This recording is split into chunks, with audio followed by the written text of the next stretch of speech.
Hello friends, स्वागत है आपका mathematics fundamental for machine learning and AI के इस फर्स्ट वीडियो में। आज के वीडियो में हम लीनियर अलजेब्रा, जिसको अपन हिंदी में बोलते हैं रेखीय बीजगणित, उसमें scalar, vector, matrices and tensor को कवर करने वाले हैं। तो चलिए स्टार्ट करते हैं। तो लीनियर अलजेब्रा, रेखीय बीजगणित, तो इसमें सबसे इम्पोर्टेंट है आपके स्केलर, वेक्टर एंड मैट्रिसेस। तो क्या होते हैं समझते हैं।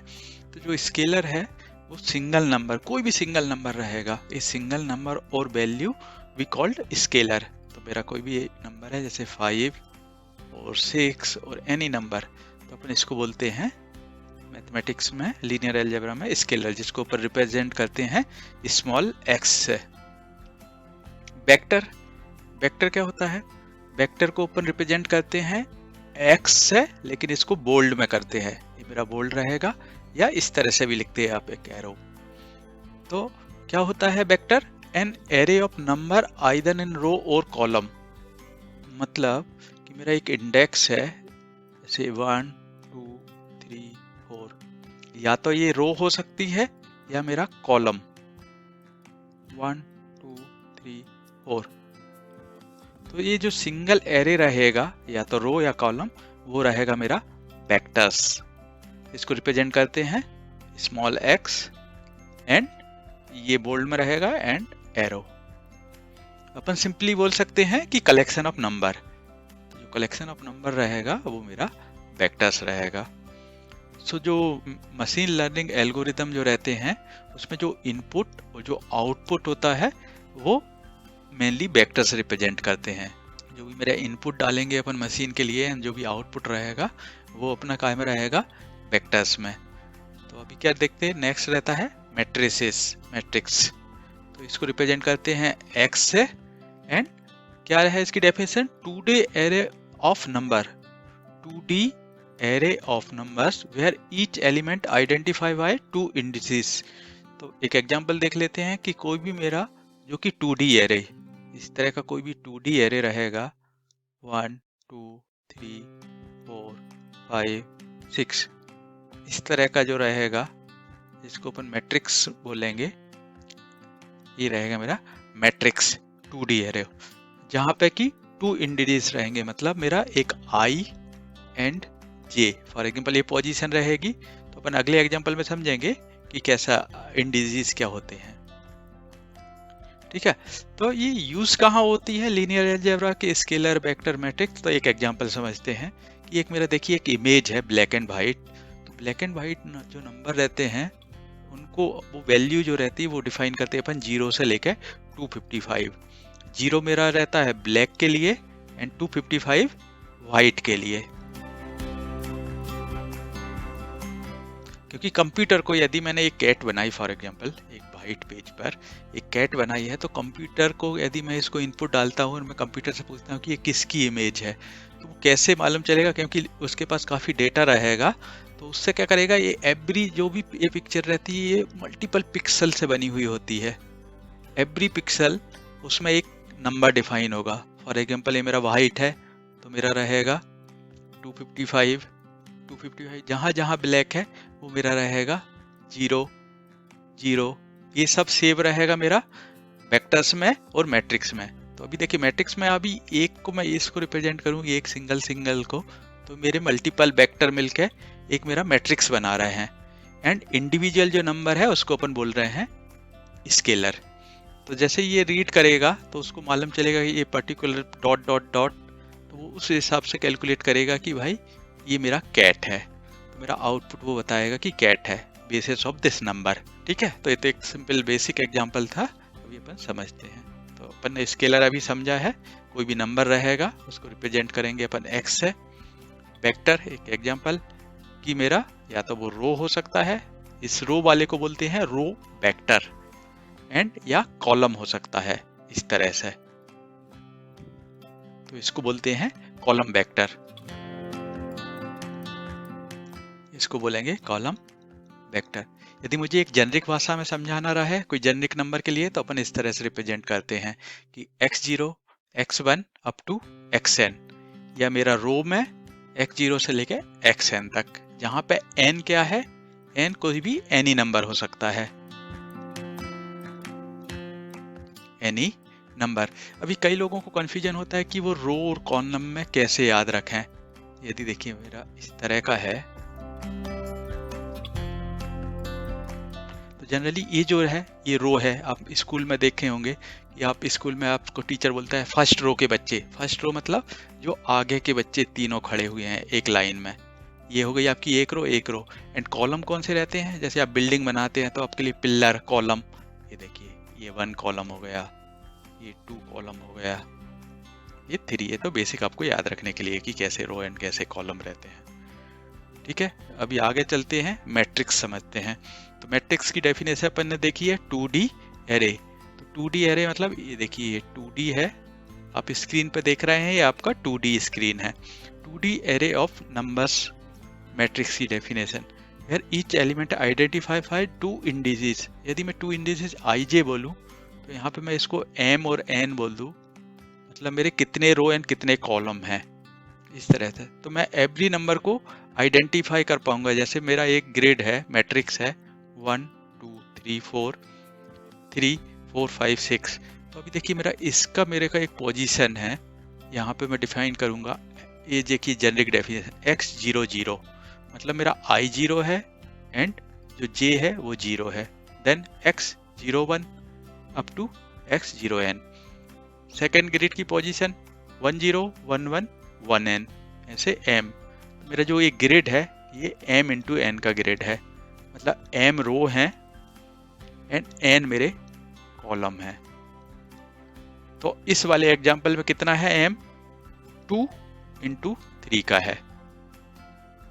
ठीक है, तो एक एग्जांपल समझते हैं कि ये कहाँ पे ग्रिड कहाँ यूज होता है मैथमेटिक्स में।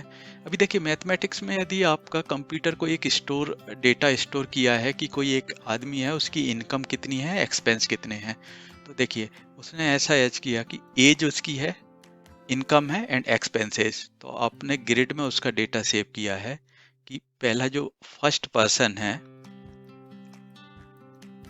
उसकी एज कितनी है 23, उसकी इनकम है 10K एंड एक्सपेंसेस है 5K। एक अदर पर्सन है सेकंड पर्सन, उसकी एज क्या है 40 ईयर है, इनकम है 25, एक्सपेंसेस है 10। तो इस तरह से आप डेटा स्टोर कर सकते हैं। तो ये पाइथन वगैरह आप देखेंगे R में, तो अपन इस तरह से डेटा स्टोर करते हैं। तो ये तो एकदम सिंपल एग्जांपल है, आप कई सारे रो एंड कई सारे कॉलम आप स्टोर कर सकते हैं। तो ठीक है, तो अभी देखिए इंडेक्सिंग। इंडेक्सिंग क्या है, इंडेक्सिंग उसका पोजीशन बताता है। फॉर एग्जांपल x00, ये देखिए 01 0n। तो यहाँ पे अपन स्टार्ट कर रहे हैं 0 से, तो x11 आपको देख के लगेगा कि फर्स्ट पोजीशन पे है, मतलब आपका एक एक्सेल है तो आपको लगेगा कि ये फर्स्ट पे है, जबकि ये यहाँ पर है क्योंकि अपन ने इसको स्टार्ट कहाँ से किया है 0 से। आप इसको 1 से भी स्टार्ट कर सकते हैं, मेरा ये पोजीशन 1 भी हो सकता है यहाँ पे। देन मेरा ये नेक्स्ट रहेगा 1 2। तो एक m एंड n का है, तो ये मेरा हुआ इंडेक्स पोजीशन। यदि मुझे कहीं मैं बोलूँगा कि मेरा इंडेक्स पोजीशन x11 है, मतलब मैं इसकी बात कर रहा हूँ, इस पे नंबर। तो अपन एकदम बेसिक समझ रहे हैं इस तरह से। अभी जाते हैं डायमेंशन। अभी डायमेंशन क्या होता है कि अब देखिए डायमेंशन जो अपन ने वेक्टर सीखा है, वेक्टर आर 1 डायमेंशनल एंड जो मैट्रिक्स आर 2 डायमेंशनल। मतलब जो अपन ने जो वेक्टर सीखा है लाइक A 1 2 3 या इस तरह का, ये मैं बोल रहा हूँ कि मेरा 1 डायमेंशन है सिंगल। मैट्रिक्स जो क्या रहते हैं वो 2 डायमेंशन 2D रहेगा, इस तरह से पर रिप्रेजेंट करते हैं 2D। ये मेरा हो गया मैट्रिक्स आर 2 डायमेंशन। तो ये देखिए ये लाइन हैज 1 डायमेंशन 1D, ये स्क्वायर, ये देखिए square has 2 dimension 2 dimension, X and Y से रिप्रेजेंट करते हैं। और मेरा जो क्यूब रहेगा वो मेरा 3 डायमेंशन रहेगा। तो मेरा एक्स वाई है, एक्स वाई, एंड मैं बोलता हूँ कि मेरा ऊपर साइड यहाँ पे जेड है, तो मैं यहाँ पे एक लिख देता हूँ जेड, जो कि मेरा अपोजिट डायरेक्शन में दिखा रहा है। तो जो मेरा क्यूब रहेगा वो क्या रहता है मेरा 3 डायमेंशन। ये देखिए, तो इस तरह से जो मेरा रहेगा, तो इसको कैसे रिप्रेजेंट करेंगे, एक्स y एंड एक और डायरेक्शन, एक रहेगा z। तो इस तरह से 3D 4D आ गया है, इस तरह से आपके रह सकते हैं। तो एक एग्जांपल देखते हैं अपना। तो डायमेंशन जो अपना मैट्रिक्स का एग्जांपल है 1 2, डायमेंशन उसको किस तरह से लिखते हैं 2 एंड 3, मतलब मेरे 2 रो है एंड 3 कॉलम है इस एग्जांपल में। ये देखिए मैंने जो रो दिखाया 1 2 मेरे रो है एंड 1 2 3 कॉलम है। तो m इंटू एन का ये है, तो m कितना है मेरा 2 2 3। तो ये डायमेंशन है मेरे 2 एंड 3 के। अभी अपन इंपॉर्टेंट टॉपिक के चलते हैं, मैट्रिक्स जो है इनके ऑपरेशन देखते हैं।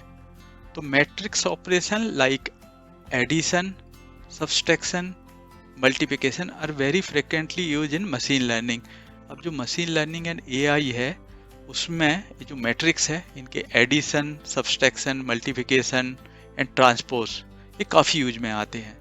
तो जनरली आपको जब आप आर प्रोग्रामिंग या पाइथन प्रोग्रामिंग करेंगे तो आपका एक सिंपल कोड रहेगा, तो आपको ये सब बैक एंड में कैसे हो रहा है आपको उसका आइडिया होना चाहिए। आप जनरली कोड में लिख देंगे, जैसे कि एग्जांपल लेते हैं, यदि मैं पाइथन की बात करूं तो बैक एंड में आप सिंपल कमांड लिख देंगे। फॉर एग्जांपल आप इंपोर्ट करेंगे लाइब्रेरी एंड इस तरह से np मेरा एक मैट्रिक्स रहेगा, मैं जहां पे उसको डिफाइन कर दूंगा।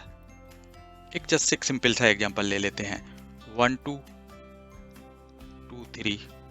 एक मेरा b रहेगा जहां पे मैं डिफाइन कर दूंगा np, मैं बोलता हूँ वंस के लिए है सिर्फ 2 इंटू 2 का। यदि मैं इसको a प्लस b को प्रिंट करूंगा तो इन दोनों को ऐड करके दिखा देगा, आपको आंसर a मिल जाएगा। आपको ग्रिड में 2 3, यहाँ पे मिल जाएगा आपको 1 3 एंड 3 प्लस 1 4। लेकिन एक्चुअल में आपको बैकएंड में ये कैसे ऐड किया इसका आइडिया नहीं है, तो उसके लिए हम लोग ये समझ रहे हैं कि कैसे एडिशन होता है, कैसे सब्सट्रैक्ट होता है सब। तो सबसे पहले अपन स्टार्ट करते हैं एडिशन से। तो जो मैट्रिक्स रहते हैं उनमें एडिशन कैसे होते हैं।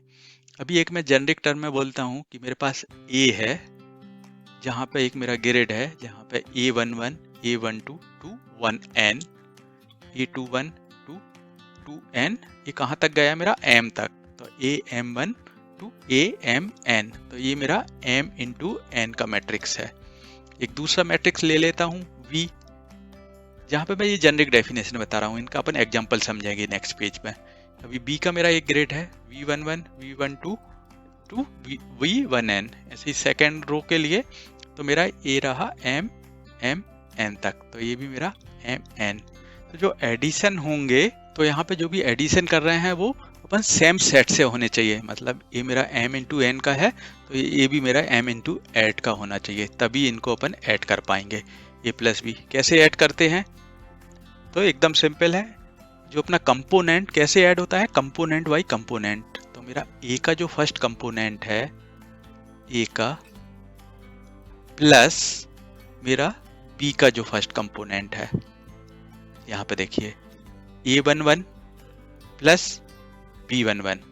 नाउ नेक्स्ट आ गए जो सेकेंड इंडेक्स पोजीशन पे है A12, यहाँ पे वो B12, ये सेकेंड पोजीशन वाले को, ऐसे अप टू कहाँ तक जाएगा, लास्ट पोजीशन यहाँ पे। तो ये हो जाएगा A1n, यहाँ पे A1n प्लस B1n। तो सेम कंपोनेंट, A का सेम कंपोनेंट B के सेम कंपोनेंट के साथ। तो यहाँ पे मेरा A प्लस B इस तरह से जाएगा, A लास्ट वाला AMN B के MN, सेकेंड वाला इसकी सेकेंड पोजीशन के साथ। तो जो वन का फर्स्ट कंपोनेंट सेकेंड के कंपोनेंट के साथ जो भी सेम उसका एडिशन आएगा। ठीक है, इसको एक एग्जांपल से समझते हैं कि कैसे एडिशन होता है मैट्रिक्स में। अभी देखिए मैंने दो मैट्रिक्स ले लिए हैं A and B। A matrix में मैंने लिया है नंबर 2 3 4 5 6 7 कंटिन्यू, एंड B में मैंने लिया है 3 2 5 3 2 1। तो ये देखिए ये मेरा कितने का मैट्रिक्स है, 2 इंटू 3 का, ये भी मेरा 2 इंटू 3 का, तो सेम सेट है, तो मैं इनको ऐड कर सकता हूँ। तो मुझे ऐड करना है A प्लस बी। तो मैं क्या करूँगा, A प्लस बी में मैंने क्या सीखा है, इसका फर्स्ट कंपोनेंट प्लस इसका फर्स्ट कंपोनेंट 2 प्लस 3, इसका सेकंड कंपोनेंट इसका सेकंड कंपोनेंट 3 + 2, थर्ड 5, सेम सबके लिए, इनको ऐड कर देंगे। तो जो मेरा आंसर आएगा a + b क्या आएगा, 2 + 3 5, 3 + 2 5, 4 + 5, इस तरह से ऐड कर देंगे 9। तो आपका जो a + b है, जो आपकी प्रोग्रामिंग कुछ भी लिखेंगे पाइथन या आर प्रोग्रामिंग, उसमें आप डायरेक्ट फीड करेंगे a matrix b matrix and आपको आंसर यहाँ मिल जाएगा।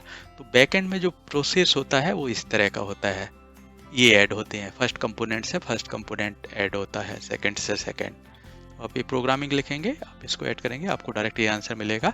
आप एक काम कर सकते हैं, आप कोड लिख लीजिए पाइथन में, इसको ऐड करिए दोनों को एंड देन आप मैन्युअली करके देखिए तो आपको सेम मिलेगा। तो ये लॉजिक होता है बिहाइंड में एडिशन के लिए। ऐसे ही सेम अपन चलते हैं सब्सट्रैक्ट के लिए। सब्सट्रैक्ट में भी जो मैट्रिक्स सब्सट्रैक्शन होता है किस तरह से होता है, एक सेम एग्जांपल, मेरे दो a एंड b जो कि मेरे जेनरिक है, a11 to a1n to amn to mnn का मैट्रिक्स है एंड b के लिए mnn का। तो इसमें ये माइनस, ये मेरा जेनरिक टर्म हो गया।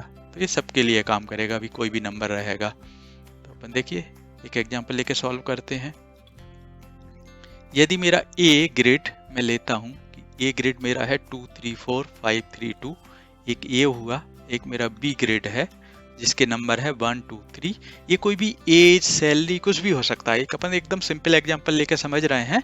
बाकी ये बिग बिग ग्रिड रहेंगे या बिग बिग मैट्रिक्स रहेंगे जहाँ पे भी आपका कस्टमर का या आपका बहुत बड़ा बड़ा डेटा रहेगा। तो ये सिर्फ मैं आपको एक जेनरिक आइडिया दे रहा हूँ कि बैकएंड में ये किस तरह से माइनस होंगे। ये हो सकता है आपको लास्ट ईयर की सैलरी है एक पर्सन की कि जिसकी एज 40 है, सैलरी 10K है या एक्सपेंस 5 है एंड इस ईयर उसके मतलब इस ईयर उसका कम हो गया है, उसको 30 मिले। यहाँ पे मेरा हो सकता है कि 7K है एंड एक्सपेंस उसका बढ़ गया है। तो आपको इसमें से इसको माइनस करना है। तो ये कैसे होता है वो अपन सीख रहे हैं।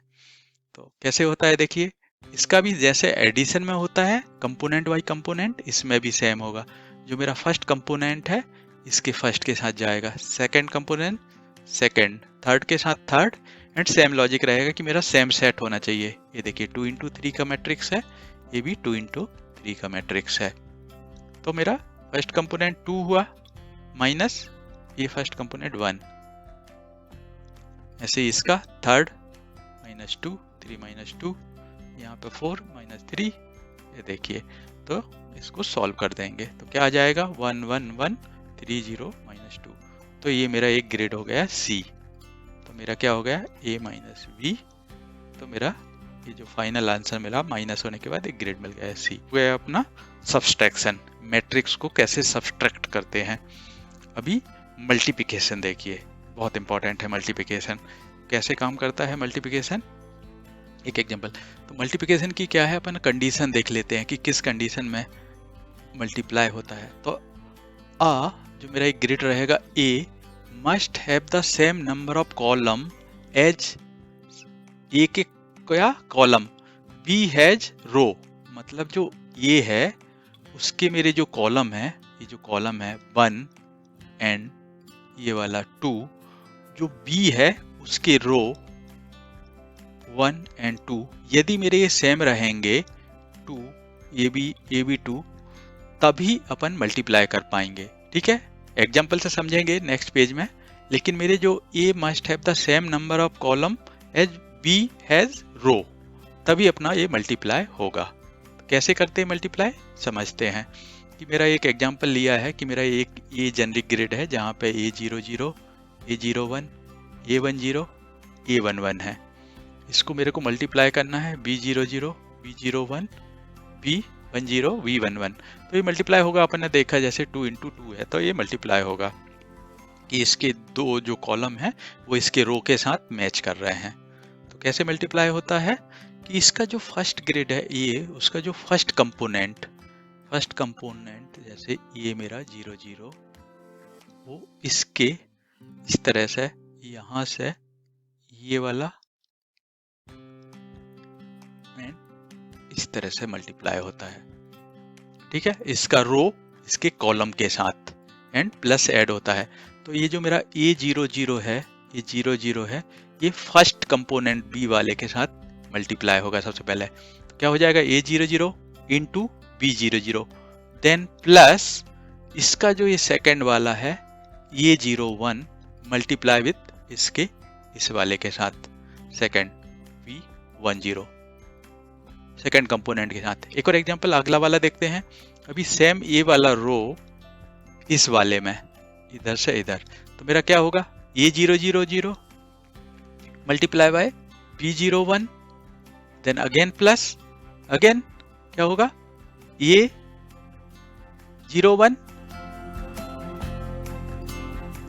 ये वाला एंड ये वाला B111। तो ये किस तरह से, इस तरह से ये मल्टीप्लाई हो रहा है, ये वाला ये वाला।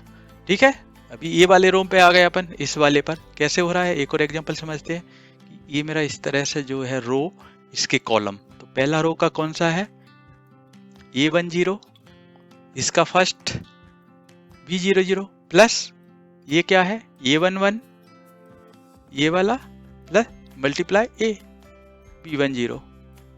अभी फिर से अगेन सेम इस केस है, तो क्या हो जाएगा A10 B का 01, देन अगेन यहाँ पे आ गए A का 11 एंड B का 11। ये अपन एग्जाम्पल के साथ समझेंगे और क्लियर होगा। इक्वल टू क्या हो गया अपना, क्या ग्रेड बन गया C00, जहाँ पे C00 इक्वल टू A है, C01 C10 एंड ग्रिड का INJ 2 इंटू 2 का। इसका एक जो फंक्शन के रूप में लिखना अपन इस तरह से लिखते हैं CIJ equal to K AIJ and BKJ। तो अभी अपन कैसे मल्टीप्लाई होता है उसका एग्जाम्पल से समझते हैं। अभी देखिए, अभी मैंने एक मैट्रिक्स लिया है, मेरा दो ग्रिड लिए हैं मैंने A एंड B। अभी A में देखिए मेरे पास कितने हैं, कितने रो हैं, 3 हैं, 1 2 3 एंड कॉलम कितने हैं 1 2 एंड यहाँ पे कितने रो हैं 1 एंड 2, इसके रो कितने हैं 2 एंड इसके कॉलम कितने हैं 2।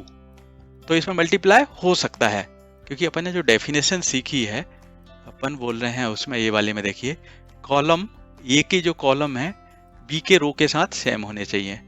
तो ए की जो कॉलम है 2 कॉलम, इसमें 2 रो के साथ है, तो मेरा मल्टीप्लाई हो सकता है। यहाँ पे कैसे करते हैं, सेम लॉजिक लेंगे।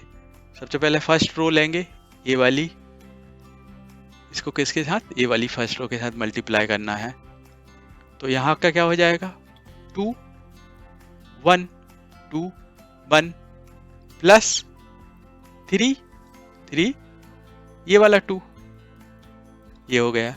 सेकेंड रो में सेम 2 ये वाला 2 इस वाले 2 के साथ, 3 4 वाले के साथ सेम इस वाले का इस वाले में, तो क्या होगा 2 3 एंड A3 6 के साथ 3 6 पूरा कंप्लीट कर लेंगे। लास्ट वाले का एक एग्जांपल वो देख लेते हैं, 6 7 को सबसे पहले 1 2 के साथ, तो 6 ये 1 के साथ होता है प्लस 7 का 2 के साथ।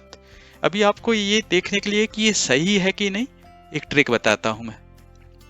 आप ये जब भी मल्टीप्लाई करेंगे तो आप देखिए जो ये सेकंड पोजीशन के जो नंबर आ रहे हैं ये हमेशा आपका सेम रहेगा, सेम ऊपर से 1 1 1।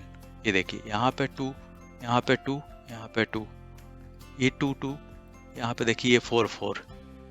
ये देखिए आप ये मैच कर सकते हैं कि आपने मल्टीप्लाई सही किया है कि नहीं।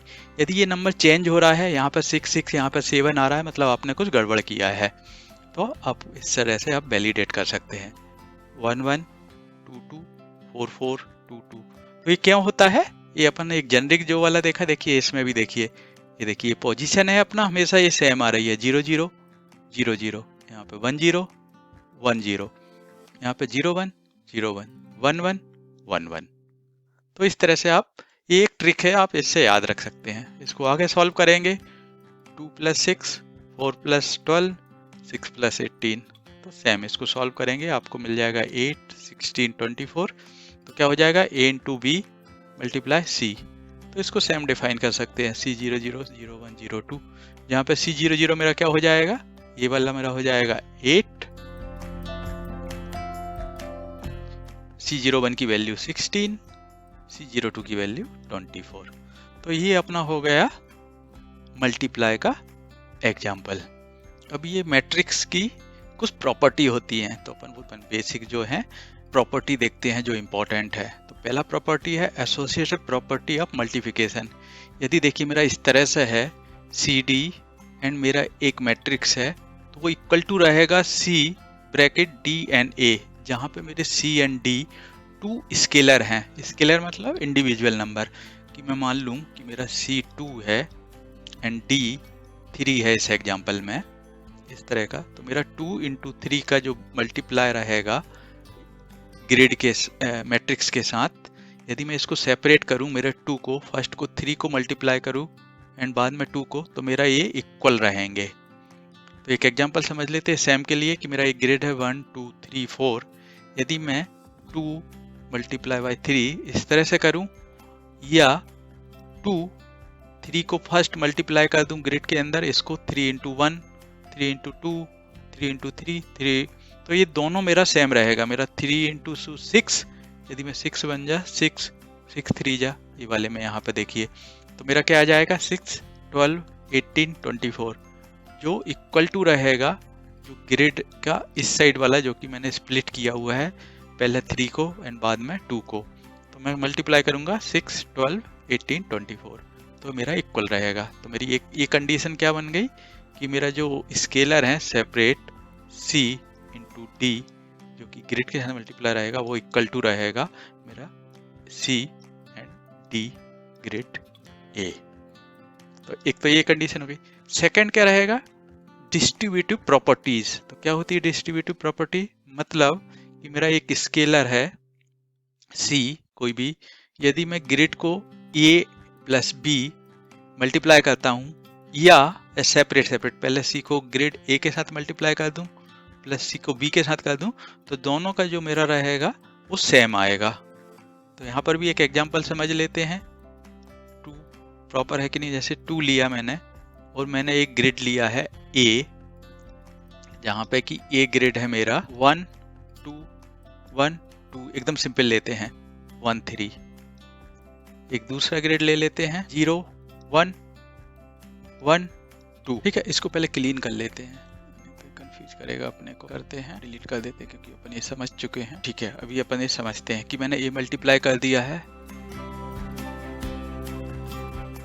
यदि एंड सेम मैं बोल रहा हूँ कि मैं 2 इंटू ग्रिड 1 2 1 3 प्लस 2 इंटू 0 1 1 2, ये मेरा इक्वल रहेगा। वैलिडेट कर लेते हैं, अपन एडिशन सीखा हुआ है, 2 का मल्टीप्लाई हो जाएगा, क्या हो जाएगा 1, यहाँ पे 2 प्लस 1 3 1 प्लस 1 2 3 प्लस 2 5।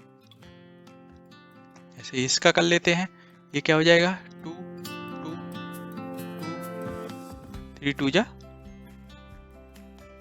6, प्लस इसको मल्टीप्लाई कर देंगे 2 को।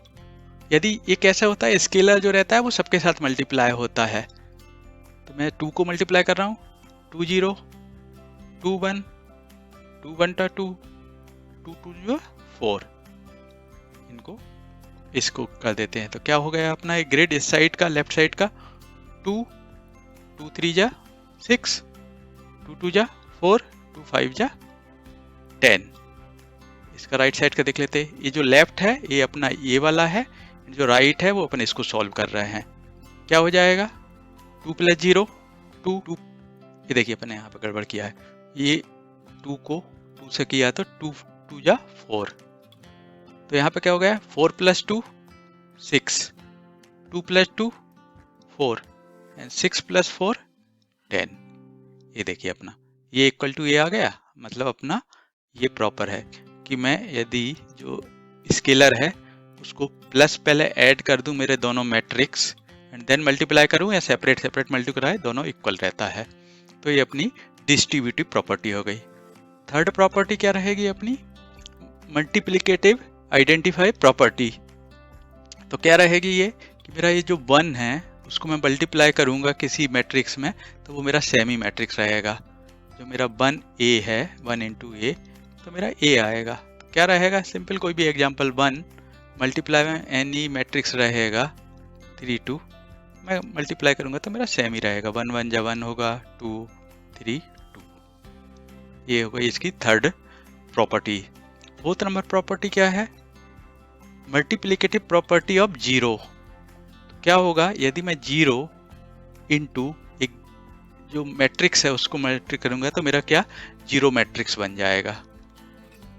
कैसे, एक एग्जांपल समझते हैं।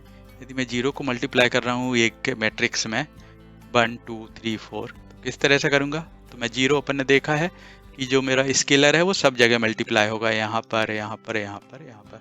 तो मैं जीरो को सब जगह मल्टीप्लाई करूंगा तो मेरा क्या बन जाएगा, वो 0 0 0 0। किसी को भी मल्टीप्लाई जीरो से करेंगे वो जीरो वैल्यू हो जाएगी, तो ये मेरा जीरो मैट्रिक्स बन जाएगा। ये हो गई अपनी कुछ प्रॉपर्टी मैट्रिक्स की। अभी नेक्स्ट देखते हैं कि ट्रांसपोज क्या होता है।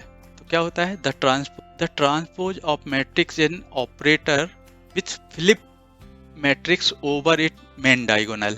अभी देखिए इंपॉर्टेंट है, जो मेन डायगोनल रहता है उसको अपन फ्लिप कर देते हैं उसके अपोजिट साइड पे। मतलब मेरा क्या हो जाएगा, जो रो है उसको अपन कॉलम बना देते हैं, एंड तो मेरा कॉलम रहेगा वो मेरा रो बन जाएगा। मतलब अपन इसको क्या कर दे रहे हैं, फ्लिप। ये काफी जगह यूज आता है। अभी देखिए एक एग्जांपल लेते हैं कि यदि आपके पास कोई डेटा है बहुत सारा, ये काफी जगह आप प्रोग्रामिंग लिखेंगे तो आपको डेटा को रो में कन्वर्ट करना रहेगा। कहीं मेरा कॉलम है उसको आपको कन्वर्ट करना रहेगा रो में। जैसे मेरा एक बार आईडी है, नेम है, इस तरह से, तो आपके 1 2 3 4 तो आपको ये कन्वर्ट करना रहेगा। तो आप इसको रो से, कभी आपको जरूरत पड़ेगी कि आप रो से कॉलम में कन्वर्ट करना रहे कि सारा का सारा मेरा ये डेटा भी यहाँ पे आ जाए 1 रो में, तो उसमें ये काफ़ी यूज़फुल है। कैसे करते हैं, एक जेनरिक एग्जांपल देते हैं। मेरा ए है, एक जेनरिक मैट्रिक्स है, A00 A01 A02। सेकंड क्या है, A10 A11 A12 A20। तो ट्रांसपोज करने के लिए अपन क्या इस तरह से लिखते हैं T यहाँ पर, मतलब इसका ट्रांसपोज क्या होगा। तो अपन ने समझा है कि जो मेरी रो है वो क्या बन जाएगी, कॉलम बन जाएगी। जो मेरी रो है ये मेरी कॉलम बन जाएगी ट्रांसपोज के बाद। तो मेरा A00 यहाँ पे आ जाएगा, ये 01 है वो यहाँ पे आ जाएगा डाउन, ये वाला मेरा यहाँ पे आ जाएगा A02। सेम इसके लिए रहेगा सेकेंड रो में, A10 A11 A12, ऐसे थर्ड के लिए। तो देखेंगे कि जो मेन डायगोनल स्विच होता है, तो जो मेन डायगोनल है ये वाला, इसमें आपका कोई भी चेंज नहीं है। देखिए A00 A11 A12 A00 A11 A12, ये मेन डायगोनल। कोई भी एक एग्जांपल समझ लेते हैं। जो एग्जांपल ले रहे हैं अपन वो स्क्वायर मैट्रिक्स का एग्जांपल ले रहा है कि मेरे जो रो हैं एंड जो कॉलम है वो सिमिलर है। मतलब ये कितने 3 इंटू 3 का है, ये भी 3 इंटू 3 का है, तो इसको अपन स्क्वायर बोलते हैं। क्योंकि आप देखेंगे ना तो ये मेरा स्क्वायर है, नंबर है यहाँ पर भी 3 है और यहाँ पर भी 3 3। तो इसको स्विच किया तो क्या है 1 4 7। तो यहाँ पे इसको ये देखिए रो कॉलम बन गई, कॉलम रो बन गए। ऐसे इसका 258 258 369 369 एंड इसका जो डायगोनल मेन डायगोनल था 159 वो चेंज नहीं हुआ है 159। ठीक है, ये तो स्क्वायर मैट्रिक्स था कि मेरे जो रो एंड कॉलम सिमिलर थे। अभी एक ट्रांसपोज का एक एग्जांपल देखते हैं जहाँ पे कि मेरे रो एंड कॉलम डिफरेंट रहेंगे, जो कि सेम लॉजिक है मल्टीप्लाई का। किसके लिए काम करेगा कि मेरे जो कॉलम है, जो ये कॉलम है वो बी वाले में, मतलब जिसको ट्रांसपोज हो रहा है वो रो में होना चाहिए, 2 2 में हो जाएगा। जैसे 1 ये वाला है 1 2, तो मेरे को इसको ट्रांसपोज करना तो क्या हो जाएगा, ये रो कॉलम में बन जाएगा। तो क्या होएगा 1 2 का यहाँ पे 1 2, 3 4 का यहाँ पे 3 4, 5 6 का 5 6। अभी देखिए यहाँ पर भी जो अपन बोल रहे हैं कि मेरा ये एग्जांपल में ये मेन डायगोनल क्या होता है, फ्लिप होता है। Flip a flips a matrix over it main diagonal. तो इसमें हो रहा है क्या, देख लेते हैं। मेरा जो 1 4 है ये चेंज नहीं है, देखिए 3 4 यहाँ पर भी सेम है, 1 4 3 6, देखिए 1 4 3 6। तो ये हो गया अपना ट्रांसपोज का एक और एग्जाम्पल। सेम ट्रांसपोज वर्क करता है वेक्टर के लिए, जो मैं जैसे प्रोग्रामिंग का एग्जांपल दिया, ये भी काफ़ी जगह यूज होता है। सेम आपने देखा होगा कि आपको अधिकतर जगह रो को कॉलम में कन्वर्ट करना रहे, तो आप देखिए आपका एक ये है वेक्टर 1 2 3, इसको आपने ट्रांसपोज किया तो क्या बन जाएगा, रो का कॉलम में बन जाएगा 1 2 3, मतलब जो मेरा था जो रो है वो मेरी कॉलम बन गई। यदि आपको फिर से इसको ट्रांसपोज कर दोगे, एक और बार ट्रांसपोज कर दोगे, तो ये मेरा क्या हो जाएगा 1 2 3, अगेन आपका ये रिवर्ट आ जाएगा। तो आप जब भी प्रोग्रामिंग लिखेंगे आपके देखिए ये काफ़ी जगह यूज में आने वाला है कि आपको कभी कॉलम को रो में कन्वर्ट करके उसमें मल्टीप्लाई करके उसको रिवर्ट करना रहेगा, या अपोजिट कि कॉलम को रो में कन्वर्ट करके मल्टीप्लाई करके उसको फिर से आपको कॉलम में दिखाना पड़ेगा रिपोर्टिंग के लिए। तो ये हो गया अपना ट्रांस। अपन यहाँ पर वीडियो क्लोज करते हैं। यहाँ पर मुझे आपसे एक हेल्प चाहिए, यदि आपको वीडियो पसंद आया हो तो शेयर, सब्सक्राइब एंड लाइक ज़रूर करें। Thank you, bye.